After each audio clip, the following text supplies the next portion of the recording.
देखो ये कंसेप्ट हम यहाँ भेजे दे रहे हैं in case loss to the firm वाला, आपको यहीं समझाए दे रहे हैं। ये छूट गया था अपने लोगों का, तो आप लोग उसको वीडियो में देख लेना।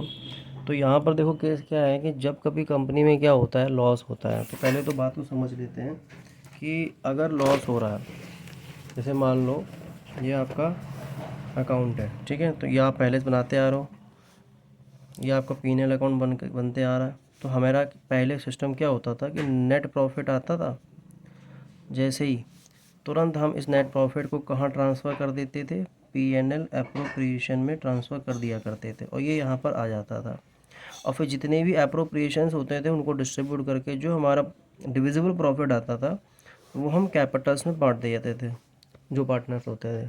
प्रॉब्लम केस अब क्या आ रहा है, नया केस, कि आपके P&L अकाउंट बना रहे हो और P&L अकाउंट में प्रॉफिट ना आके आपका आ गया नेट लॉस। क्या आ गया?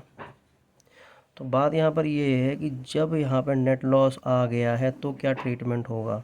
तो बात को एक बार समझ लो, अगर नेट लॉस आया है इसका मतलब मेरे पास प्रॉफिट ही नहीं है, तो हम डिस्ट्रीब्यूट कहाँ से करें। प्रॉफिट होगा तो ही तो हम डिस्ट्रीब्यूट करेंगे, प्रॉफिट ही नहीं है तो हम डिस्ट्रीब्यूट नहीं कर सकते। तो यहाँ पर हमेशा ध्यान रखना कि जब भी नेट लॉस आ जाता है P&L अकाउंट में, तो कभी भी आपका P&L अप्रोप्रिएशन अकाउंट नहीं बनेगा, बिल्कुल भी नहीं बनेगा। लेकिन इसका एक एक्सेप्शन है कि अगर इंटरेस्ट ऑन ड्राइंग होगा तो बनेगा।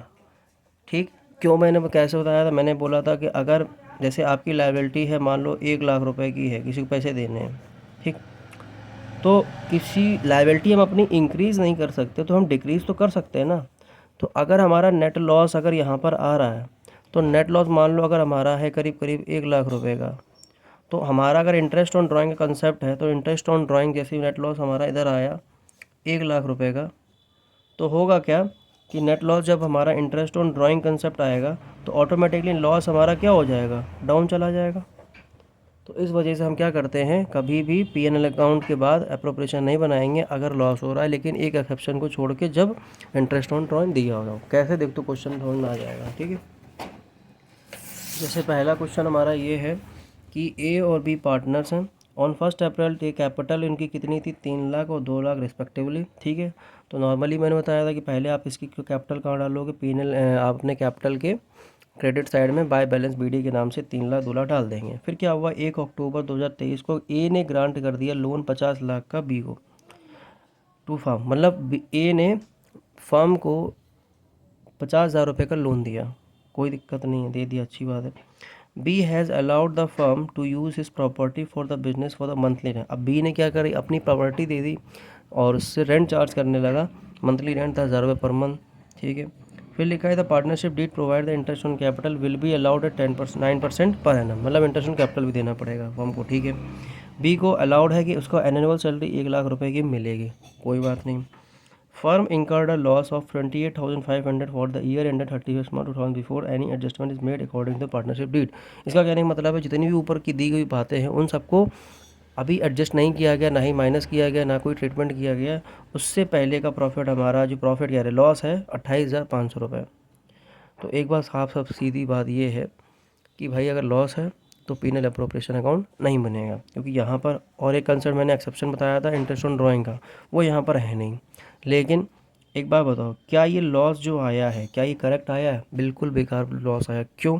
इसका रीज़न क्या है, क्योंकि मैंने आपसे बताया था कि P&L हमें एक ऐसा नेट प्रॉफिट चाहिए है जिसमें कि P&L की चीज़ें एडजस्ट हो जाएं पर अप्रोप्रिएशन की नहीं होनी चाहिए। तो P&L की क्या यहाँ पर सारी एडजस्ट हो पाई हैं? नहीं हो पाई हैं। क्यों सर, क्या रह गया कि अगर आपने फर्म ने लोन लिया था ए से तो उसको ब्याज देना चाहिए था, और ब्याज अगर नहीं दिया आपने माइनस के, इसका मतलब आपका लॉस ये गलत आ रहा है।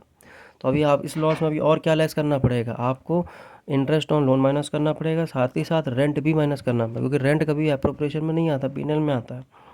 तो किसको रेंट देना पड़ेगा, रेंट की बात किसकी हुई थी, बी की हुई थी, तो बी को रेंट देना, तो वो भी माइनस करना है। इसके बाद जो लॉस आएगा वो प्रॉपर लॉस, करेक्ट लॉस होगा। इसको कैसे किया, देखो सॉल्यूशन में, कि आपका जो नेट लॉस इन्होंने बताया, कौन सा वाला, जो ये क्वेश्चन में बताया, ये बिल्कुल गलत लॉस बताया, ठीक है। तो इसको मानते हैं भैया लॉस अभी बाकी है, अभी और भी कुछ लेस करना है, तो मैंने उसको लिख दिया यहाँ पर टू बैलेंस BD करके नेट लॉस फॉरवर्ड 28,500 आया।